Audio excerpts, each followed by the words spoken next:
Welcome, everyone. My name is Michael Seelman. I'm the CEO of a leadership coach group. I'm so glad to be with you here today and with our talented team. Today, we're going to be focusing on conversations that connect, from basics to breakthroughs. And we're going to be presented by my colleague, Lisa Qualls, and she has lots of wonderful content to share. One thing we do before the webinar is we call to mind our intent for the webinar of what we want to do for you today. And I was sharing with Lisa that the content she did to prepare for this helped me in a conversation I had in my family. So I hope that you also get great benefit from what she has to share here today.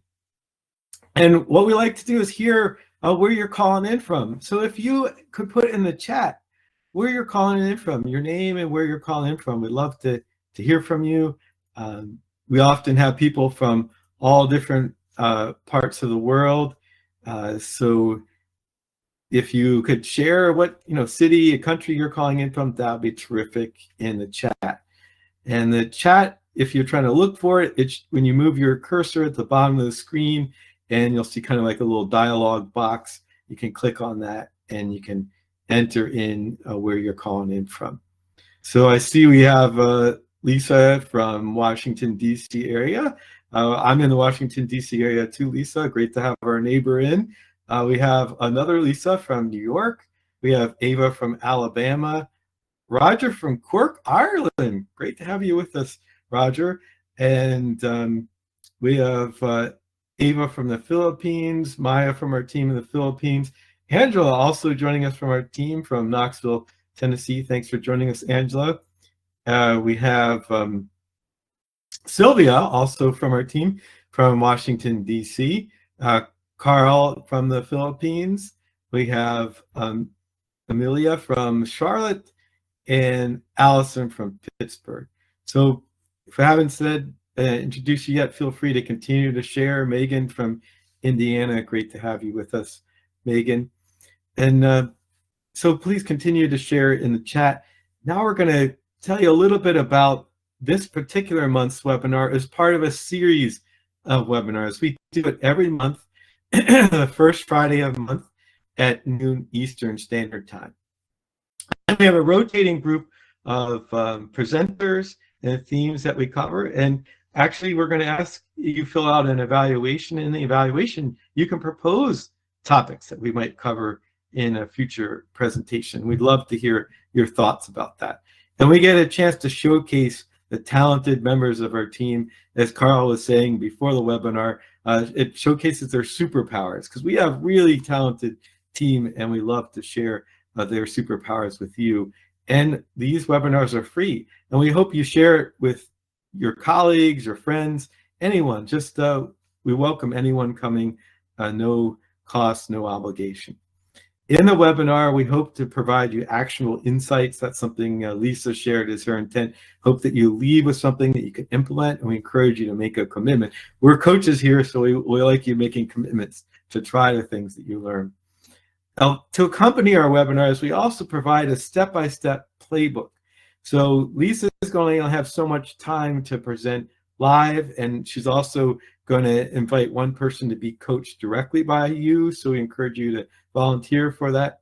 But for others that might want to do this in the quiet of your own home or your office, we have a step-by-step playbook that can help you use the things that Lisa shares and have more in depth and reflect on it. So we encourage you to take a look at that playbook.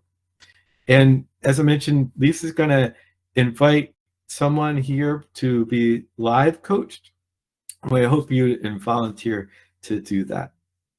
The playbook, as I mentioned, it's going to kind of follow the outline of the things that Lisa's going to cover. So the essentials of a good conversation, the science behind communicating intent, different workplace communication styles, strategies to make that connection, even in challenging conversations, and how to ask tough questions without creating conflict, tools for handling difficult conversations, and how leaders can use dialogue to build trust and influence. And it has great reflection activities and exercises that you can use to help bring these principles into your own life.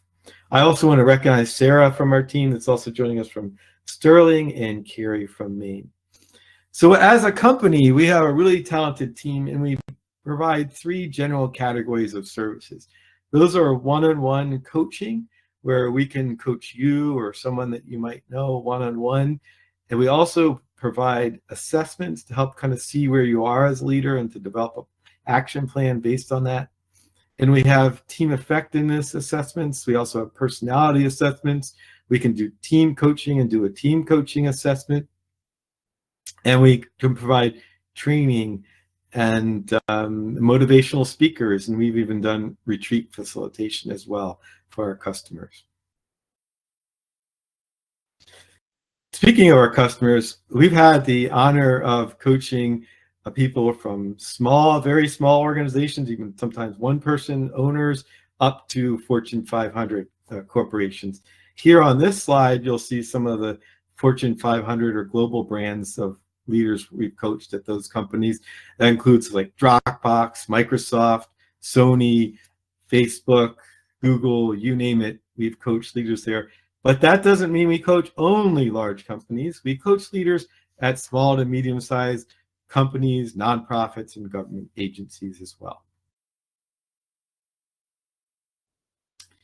Often when I participate in these webinars or our people that join us, they're like, where, do I have to take lots of notes? Is there going to be the slides? Am I going to get a copy of it? How do I get the playbook? Be calm about it. You're going to get it. We're going to send a follow-up email within a couple minutes of this webinar where it's going to be a hyperlink to a page where you can get a copy of that playbook that we mentioned. There'll be a copy of Lisa's slide deck there, and you'll have an opportunity to sign up with a complimentary coaching session with Lisa. If you like what you see today, you can get even more of her. And it, as I mentioned, is complimentary, so I hope you take advantage of that. Lisa will be happy to talk with you in those sessions after the webinar. So now, without further ado, I want to introduce my colleague, Lisa. She is a master certified coach. That is something I aspire to achieve, but have not achieved. Only about 4% of coaches in the world reach that distinction.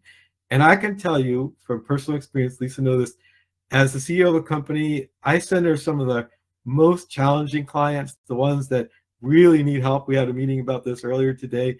She can handle clients like that to ones that are looking for just going from like that 4.9 to 5.0 stars on their assessments.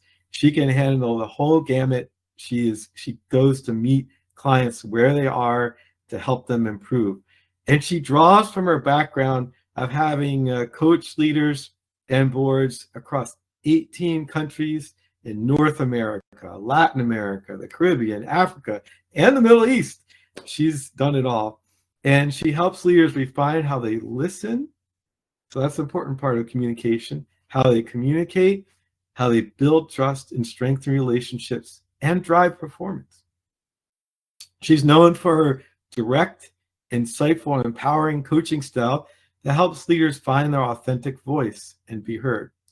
I can tell you that when she joined our team, I asked her to be part of our leadership team because I found her contributions to be really insightful, and I know that you can find great value from her as well.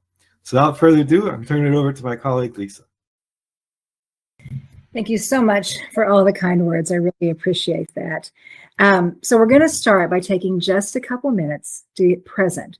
So I would invite you to turn off any distractions you have, anything that's going to take your attention away.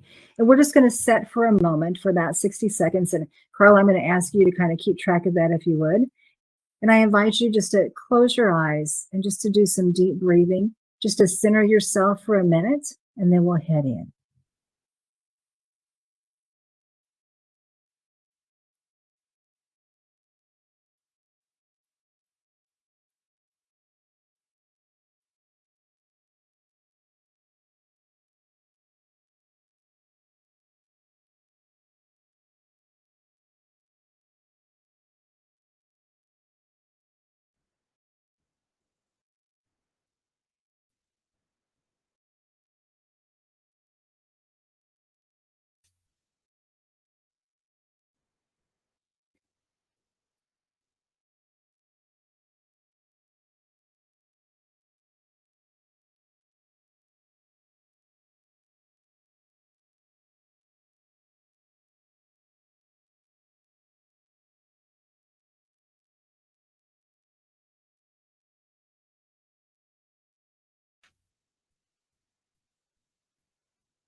All right. Yeah. Thank you so much. It's amazing in our busy world how just to pause and take a minute can be so refreshing and kind of get us centered so we can go on. So with that, let's go ahead and start the presentation. All right. So we've gone over the agenda very quickly. Again, we're going to talk about the essentials of a good conversation, the science behind communicating intent, 4 workplace communication styles, 6 strategies for conversations that connect, how to ask tough questions without creating conflict, tools for handling difficult conversations, and how leaders use dialogue to build trust and influence. As you can see, there's a lot of things here, so we're going to be moving at a fairly quick pace, but I think when you leave, you will have some very practical things that you can use. So we're going to start with essentials of good conversation. The first thing is when you're having a conversation to go in with your intention. Do you want to win, or do you truly want to be heard and hear the other person? Often we go in, and if we're thinking about, I want to get my point across, I want to make sure they understand exactly what I'm doing and all, if we go in with that winning mentality, we're not going to get the result that we want. And often that's where we find that we end up in 2 monologues going on simultaneously. Each side is trying to win, to make sure that they convince you of what you want. My invitation is to go in with the intent to be heard, that you want them to hear you and you truly want to hear them. The only way that will happen is when we have presence. And that means that in the midst of discomfort, we will stay in the conversation. There are times that we don't even start a conversation because we've already written the story about how uncomfortable it's going to be. I don't want to bring that subject up. I'm afraid I'm going to hurt their feelings. They're going to think I'm horrible if we talk about that. One of the kindest things that we can do is to truly sit with somebody and be present. Hear what they have to say, even in the uncomfortable parts. I tell my clients that if you truly care about your team members, you have to come to this space. You have to tell them what they need to see differently, what changes need to be made. Because if we don't tell them by our lack of communication, we are totally condoning that behavior. And we can't expect them to change without us sitting in the discomfort, being present with them. And that's that part of deep listening. Truly hear what the person has to say. I think it's common practice for a lot of us, especially in the busy world that we live in, that when we're in a conversation and somebody's sharing, it's so easy for us to think about what I want to say next. This is what I'm going to tell you next time. All we're doing is waiting for the person to take a breath so I can keep telling them why I'm right and they're wrong. And we're not listening to each other. We're just thinking about what we want to say.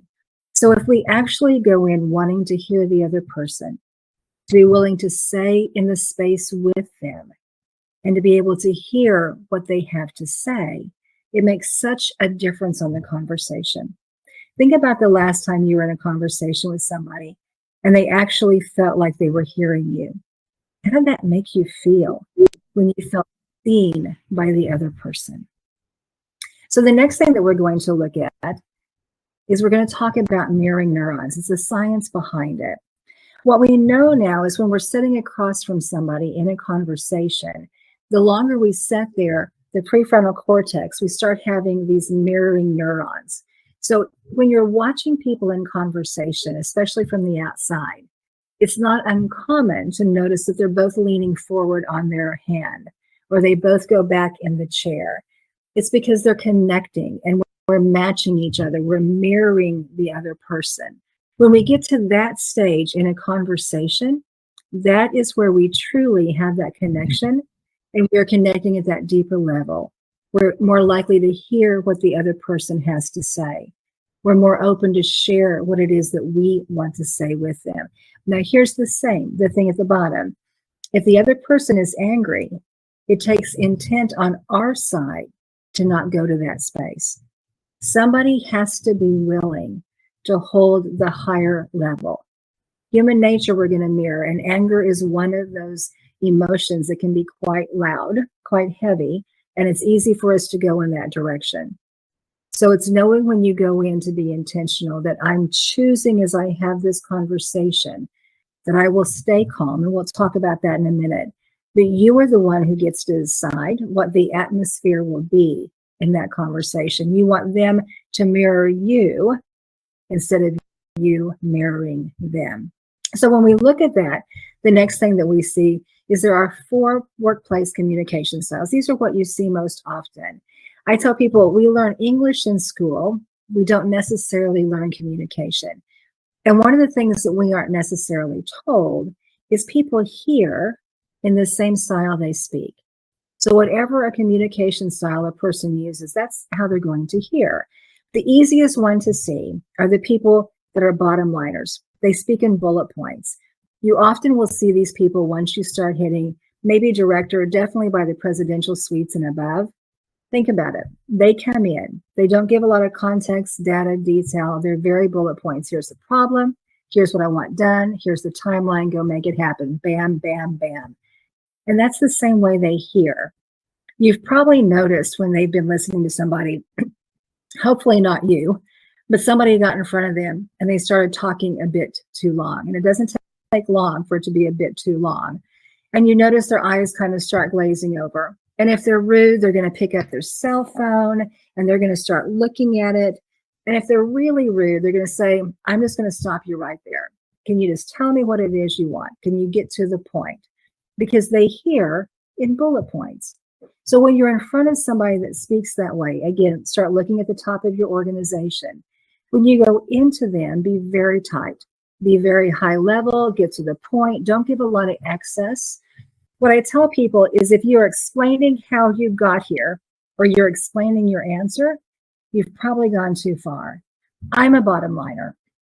I would much rather, at the end of a conversation, ask you 2 or 3 clarifying questions of things I'm truly curious about than to sit through 97 answers about things I didn't care about at all. It's not at all uncommon if you're in front of somebody that speaks in bullet points when you're done speaking. If you went on for a while, if they don't ask you any questions, it's very likely it's because they weren't listening to you. They don't even know what questions to ask. So in front of a bottom liner, you want to match that style.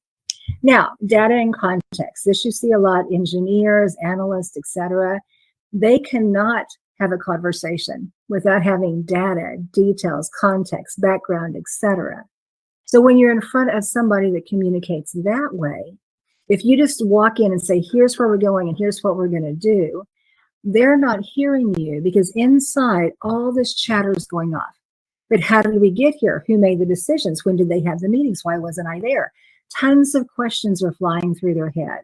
So when you're in front of somebody that speaks this way, this style, make sure you give them a couple points that they can hang on to before you start the conversation. At our last meeting, we discussed. Last month, it was decided. Give them something so they know where we're starting the conversation today. Now you can move forward with where we're going. Give the data, give the details, have that conversation free-flowing back and forth. The next one, these are people that are very easy to spot. They have to have pleasantries. So anytime you start a conversation with them, the first thing they're going to ask you, are you ready for the weekend? Do you have plans for the holidays? I heard you came back from vacation. They always start with something at the human level, at the relationship level.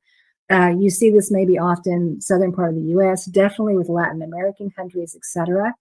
And if you start talking to them without starting with that human connection, all they think that you care about is the work and not the people. And I'm going to be very honest to the women out here.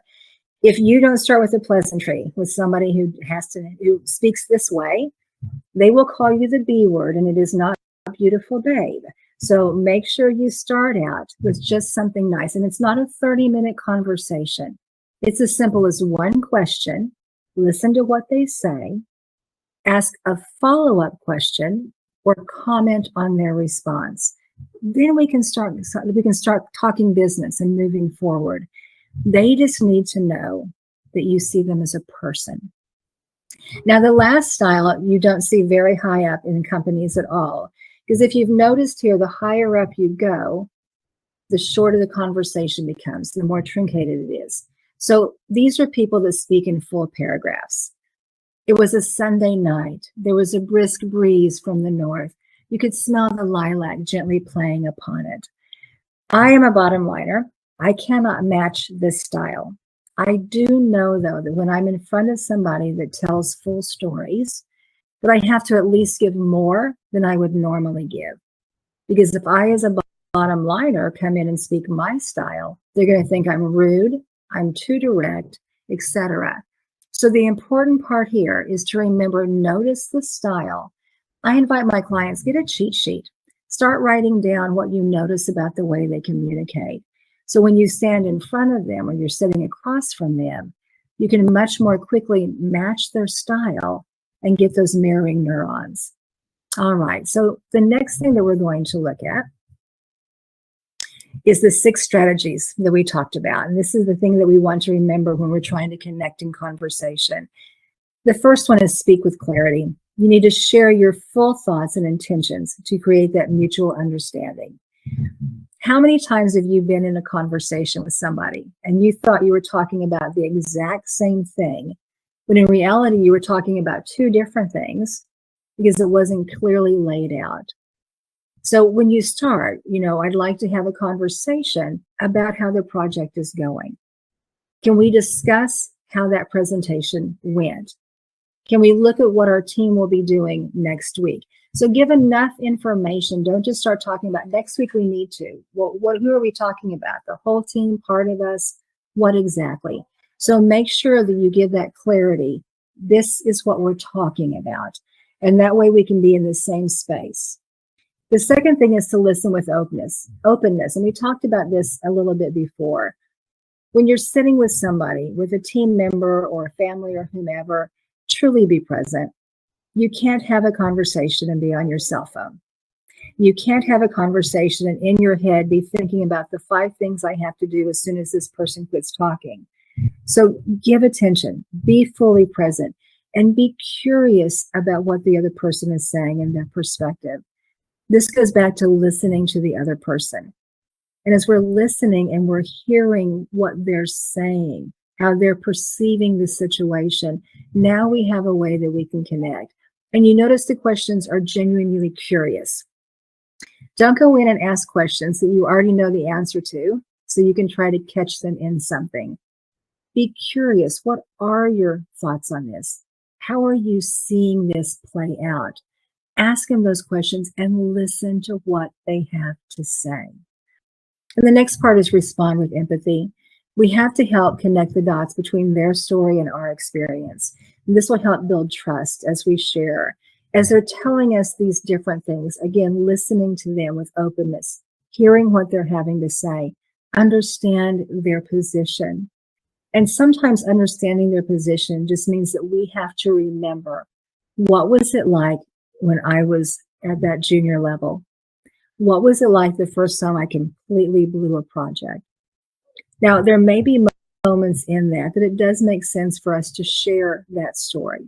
It may just make sense sometime for us just to hear the story and have that empathy, because one time we did that as well.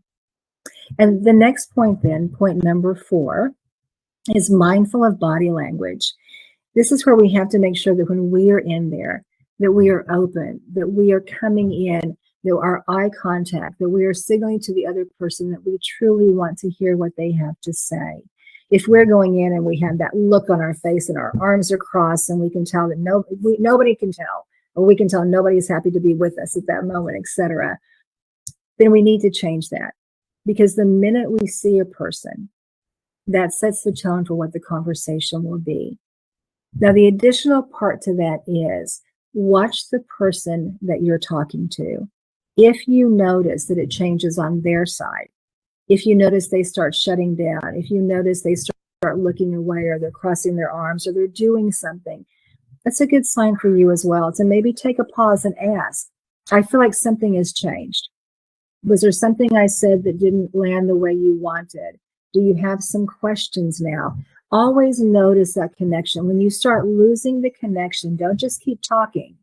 Stop and ask what that's about. Be curious about what's happening right now in this space. Number 5, use intentional tonality. Keep your voice calm, be steady, be open, be inviting. I use the example sometimes that think about that grandmother who's in front of the 5-year-old pitching a fit. If she's masterful, like most of them are, they get right down there with the person and they just stay calm. I can tell that you're upset. I can tell that you don't want to do what we need to do today. This is what we're doing. But with that calmness that she brings, eventually that child will change as well. So we need to be the person in that our tonality is saying we're staying calm, we're staying connected, and we're going to be present during this conversation. And the last thing then is that regulate emotions. Nobody wants to walk into a boss's office and think, okay, I have to tell them this. I don't know. Am I going to have the boss that is going to understand with me and make me feel okay? Or am I going to have the boss today that's going to completely twist off, fly off the handle, yell and scream at me and make me feel horrible? You have to regulate your emotions. Inside, you may be blowing up. Externally, you have to be with that person and stay calm. And if you can't have the conversation at that moment, you can thank them for the information and let them know that we'll get back this afternoon. I have things right now. We'll have the conversation in an hour or whatever time you need. Anytime you go into a conversation upset, nobody will win. So it's to always remember you as the leader get to decide what the temperature will be. What will they see from you? Will they have a psychological safety or will they be fearful? You want them to always be comfortable to come to you, even to share you the bad things. And it's after we've looked at these then, the next thing that we're going to look at is we're going to consider how to ask those tough questions without creating conflict. So I'm going to do a little exercise here. I'm going to ask you 2 questions. They're similar yet different. I do not want you to ask, I don't want you to think about the answer at all. All I want you to do is see if you can feel where does it land in my body. So the first question is, what brought you to the webinar today? What brought you to the webinar today? Second question, why are you at the webinar today? Why are you at the webinar today? Same volume, same tone, same speed. Did you notice it feeling different in your body? And I would love for you to share in the chat box here, which of those felt more inviting, or what did you notice when I asked those questions?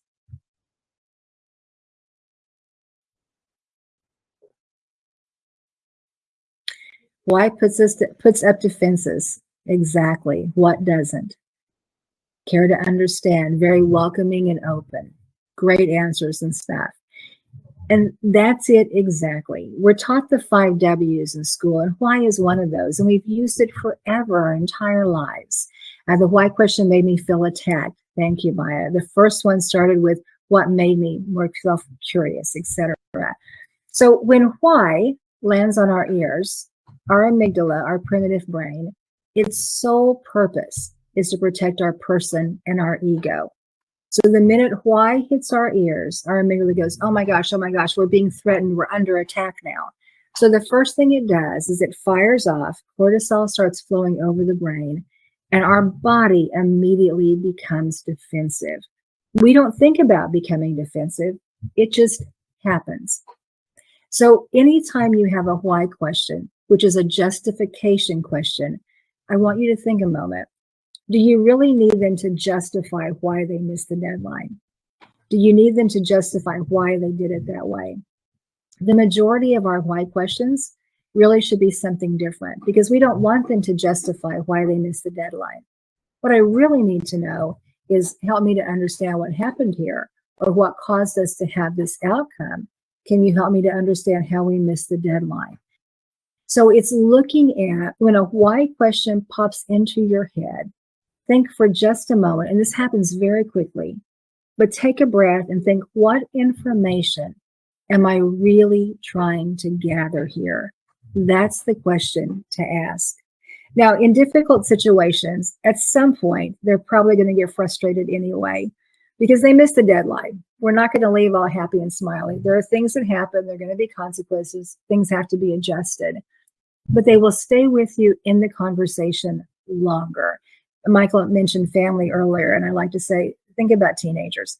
Anytime you ask a teenager why they did something, the most common answer is, I don't know.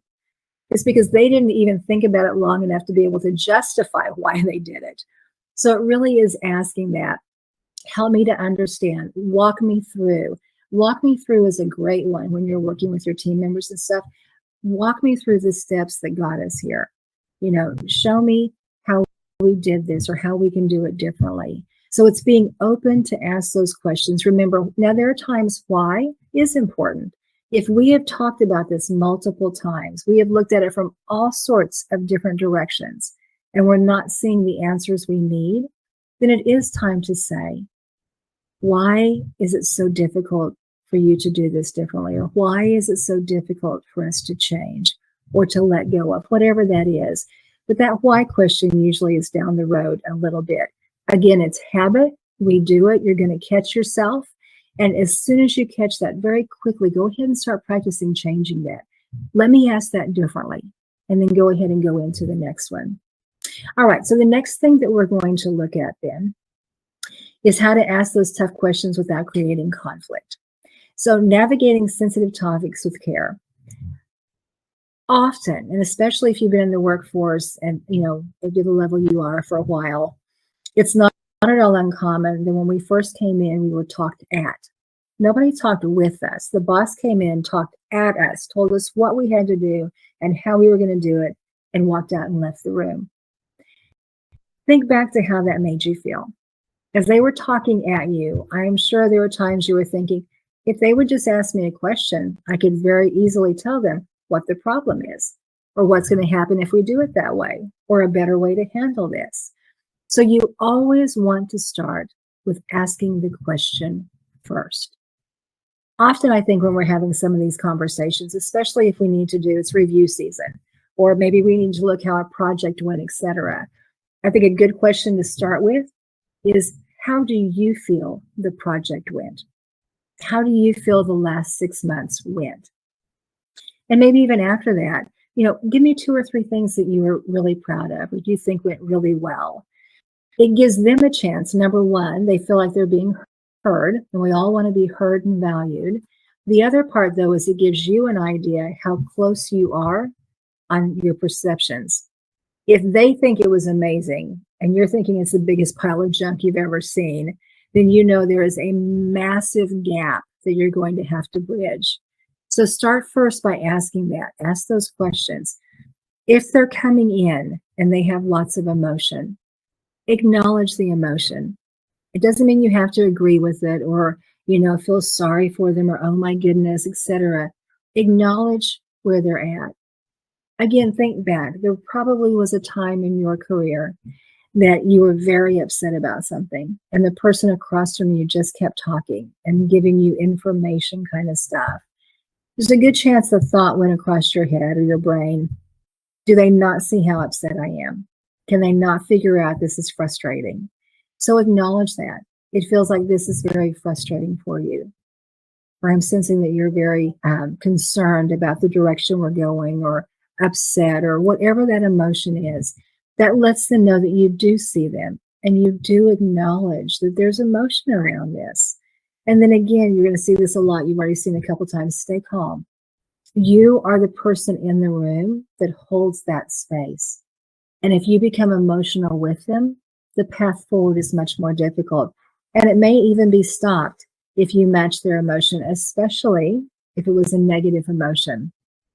The last thing you want as a leader is to get into a yelling match with one of your people.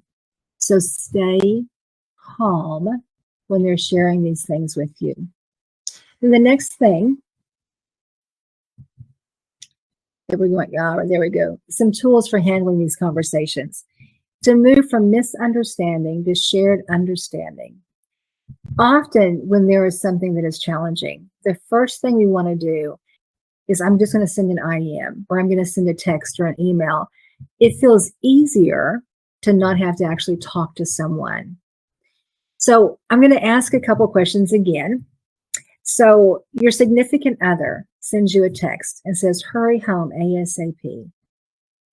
Put in the chat, when you receive that text, do you think it's a positive something or a negative something that you're rushing home to?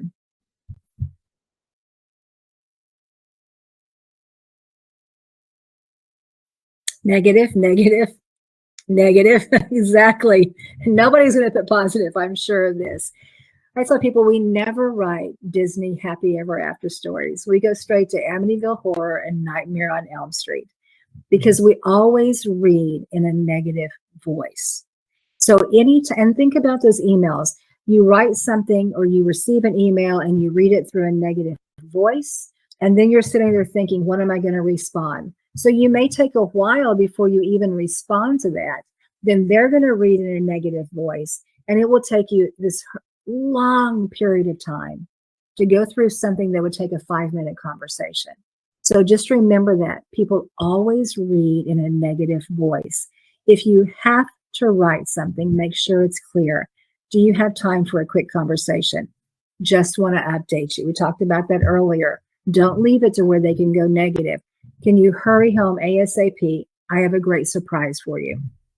Now, it's also asking those clarifying questions. When something is put at you, don't just immediately go to an answer. We talked about a while ago, is this about the entire team? Is there one particular point that we're looking for? Is there something in particular that we need to address? I want to make sure this is what I heard. Is that correct? Sometimes it's repeating back just for that clarification. Asking the questions. You've got to know that you're on the same page.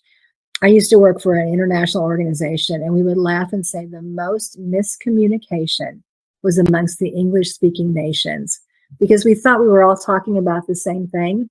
In reality, we were talking about different things at the same time. So ask those questions for clarification. Then turning conversations into opportunities for stronger relationships. Everybody at the end of the day wants to feel valued and heard. Invite your people to speak.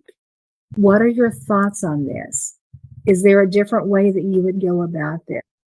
What are you noticing here? When you ask people to share their thoughts, that doesn't mean you have to go with it. It gives you insight on where they're facing, how they're interpreting the situation. So now you can better lead them. It also gives you the ability to say, I appreciate what you're saying. The reality is that's not something we can do right now, or that's not something that's in our budget, or the company has said we need to do it this way. That's our mandate. So invite people to share. Again, sometimes people are afraid, well, what if they ask for something I can't give? Then honestly share that's something you can't give.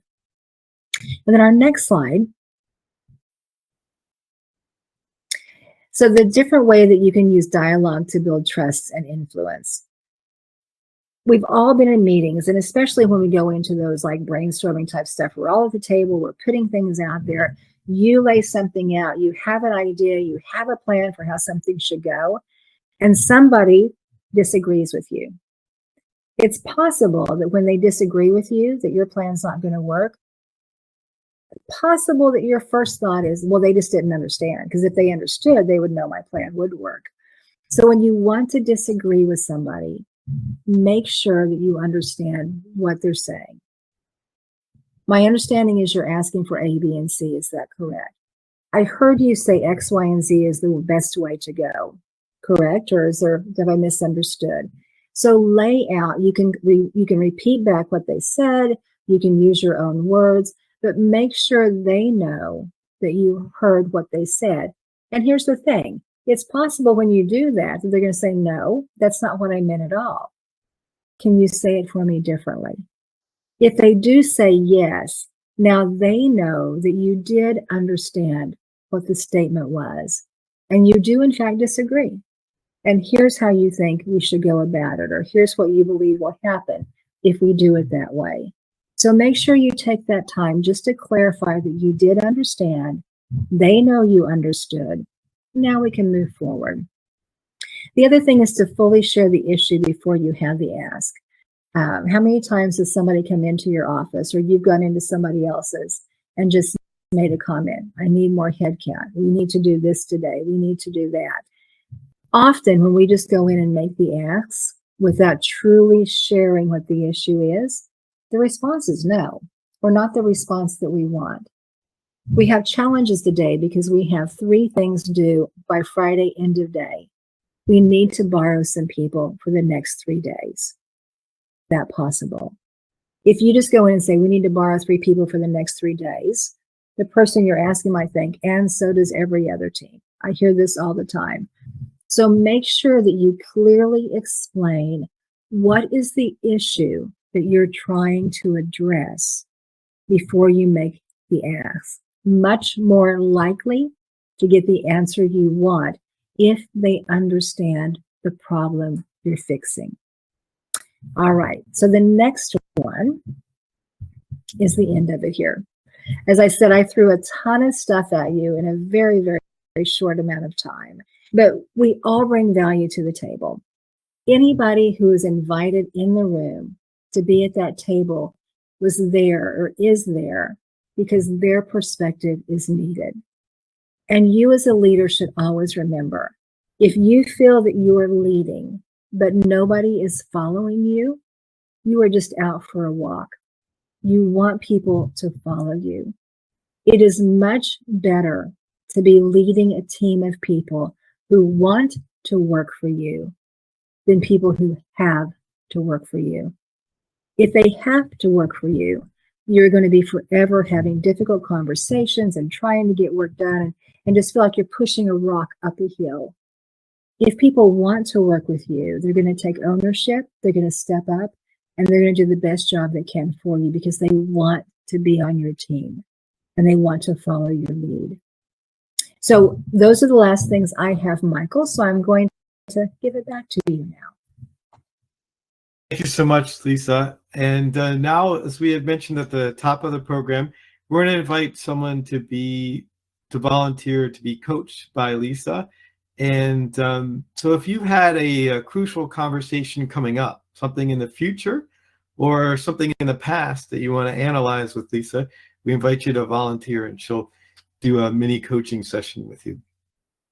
And to volunteer, we hope you're ready to engage in a meaningful conversation, and you need to be able to come on camera and have your microphone working. And of course, this session is being recorded so that we can reach even beyond the people that are here today. We're going to assume you have your consent to be recorded, and we need you to be on a desktop or a laptop so that you can be seen and heard well. So if you want to volunteer, you can just say, I volunteer in the chat, or you can raise your hand and we'll take a look at that. So while we're giving people a chance to volunteer, Lisa, we had a question come through from Santosh. He asked how to control your breathing when delivering a speech, say in a boardroom or something like that. What would be your tips? So I think that on controlling is part to do with the energy you're taking into the space. So when you're walking down the hallway, if you're thinking about, oh my goodness, don't forget anything and don't misspeak, and if I make a mistake, they're going to remember it forever. It's reminding yourself that you're making the speech because you know the stuff. You've been invited in the room because they know you're credible. So it's reminding yourself of all those positive things. If you walk into that room with that positive, that will change the energy and you won't be near as anxious. Another thing I tell people, so I think all sports do it, but definitely you see it in basketball. We just had playoffs some time ago. And you'll notice that basketball players, when they get ready for the free throws, they'll get down and they'll dribble the ball and hold it, dribble the ball and hold it. And they'll do that 2 or 3 different times. And I always ask people, do you know what they're doing? Well, here's what they're doing. When they do that and holding it, they're writing the story. They're watching themselves go up, their arm extend, they're watching the ball release, the follow through, they're seeing the ball go through the air and land in that hoop on the other side. So before you go in that room, write the story. How are you going to show up? What's your breathing going to be? What's your cadence? How long are you going to speak? Who are you going to look at that day? So when you write the story before you go in, that anxiety will be less and your breathing won't be the issue it is because because you won't be as nervous. All right, Amber, you will volunteer. We're just bringing her on. She's probably hearing the pre-recorded message. Thanks for answering that question from Santosh. Amber, can you hear us? Can you hear me? Yes. Hi. So I'm an HR manager for the hospitality industry, and I have two direct reports. One of my direct reports, anytime I ask them something, they do it, and it's straightforward. The other one is every time I speak with this person, it's always, well, what else am I going to have to do? And it's always, well, this is too much work, or this wasn't what I was hired for. This is the only thing that I'm doing. And I try to explain the how, the why, the what behind it. And it just seems like it's always a struggle or always a fight with them. How would I get past this? One of the things that I encourage people who are leading teams is it's so important for you to know for each one of your people, what do they want? Where do they see themselves? Most people, the common answer is, I would like to advance in the next cycle, or I want to be promoted in the next 2 years. So I call it the carrot. So when you're talking to that person and you're asking them to do something, a couple of things. One, it's always good to remind them, last time we spoke, you mentioned that you wanted to be promoted in the next cycle. A project has come up that I believe will give you greater visibility, or it's an opportunity for you skills. You can share with them what it is that you want them to do.